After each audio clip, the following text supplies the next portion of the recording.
Let's begin and set the scene. The treacherous task of manually creating Excel spreadsheets from large, tab-separated value text files leads to the issue of FreshGold employees having a documentation backlog each season.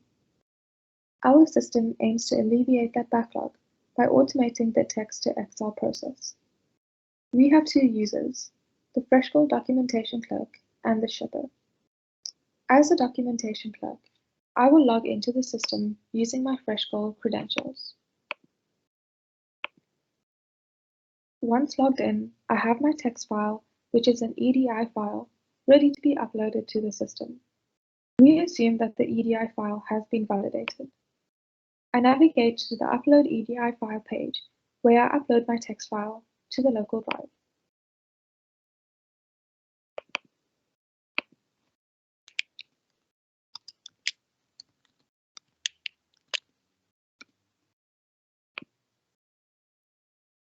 Once I've added a description and clicked Upload, I get a notification to say that the file has been successfully uploaded. The user who uploaded the file is also recorded for reference into the database. After uploading, I have the option of downloading the file as a CSV or deleting the file. My job is done for now, and I log out of the system and head back to other important tasks. Now, as a shipping employee, I need to access these files to edit the information in it, as sometimes the documentation clerk gets it incorrect or information changes during the supply chain process. As a shipping clerk, it is much easier for me to update the data by using Microsoft Excel, as I can use the built-in features to update the large chunks of data. So I log into the system using my shipping credentials.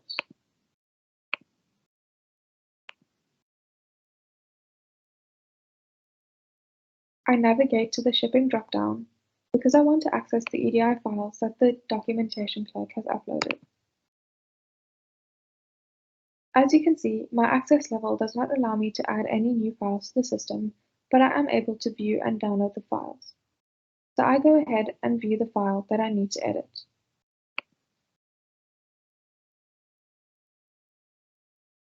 After checking that it is the correct file, I go ahead and export the document.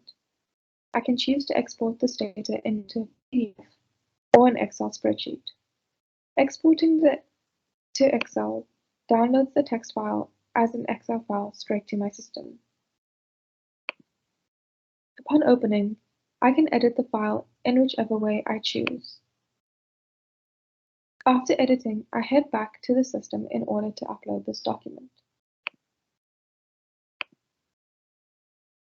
I go back to my shipping drop-down and click on Upload Addendum.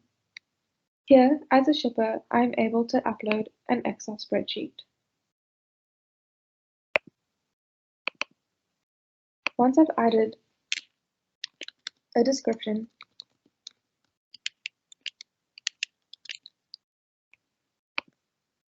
I upload the file to the local system. Validation allows me to only upload Excel files to the page. The edited document will then be sent to the relevant authorities by the documentation clerk. As you can see, the once manual process has been automated as requested by the company. So now their employees can focus on other work rather than worrying about manual data capture. A good day to you all. For the section on database design, and just to conclude, we're just going to go over the scope and what we used for this project. For this project, we use the Entity Framework Core to develop a database using the code-first approach. EF Core is an object relational mapping framework that simplifies the data access code so that you have to write. In our project, we have created several models which contain several classes that are used to represent the domain of our data. In total, we had 10 models, which encompass the upload, re-upload, addendum, and download on system functionality, which you have seen in our previous slide. We've added additional validation to our addendum model, registration model, login model, and so forth.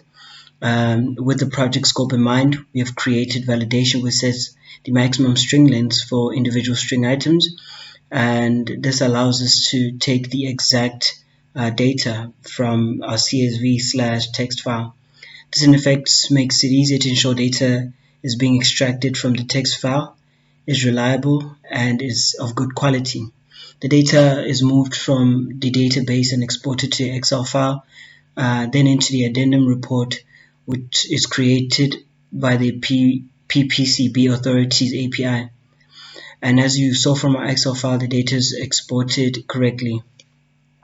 It is important to note for this project the scope of the validation is limited, as the rules for the export data structure and individual data items change yearly. In the context of the greater system, changes are specific for specific fruit companies, fruit items, locations, and so forth, and thus our validation is merely an imitation of how the system would work, but in a smaller scale. Just to go over a few definitions broadly, PPCB means the Perishable Product Export Control Board, which is an independent service provider for quality certification and cold chain management in South Africa. As we said before, strict business rules are enforced by the business due to authorities' rules, and I would like to spend a few minutes discussing the various design choices and reasonings made due to these rules. Firstly, we'll be looking at the authorization on authentication process as per the business policy in order for shippers to access the FreshGold system. There is a rigorous application process which is handled by PPECB, and then only will users be allocated login credentials and access to the system. Our system aims to mimic this by having authorization handled by Azure individual accounts. There is a strict policy on formats, and as mentioned earlier, any changes to the file is strictly prohibited. Thirdly, we have allowed our system demonstrated earlier to separate concern between the FreshGold clerks and the various shippers, and this in a sense is a form of validation or exception handling, and creates a sort of a client and super user accessibility and allows for easier navigation for separate users.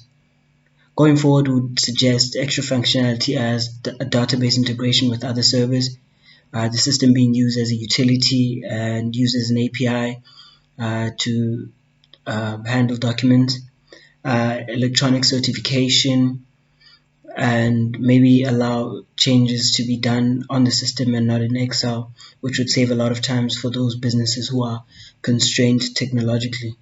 I hope this has been holistically been insightful, and I hope it gets you excited for the next project. Thank you.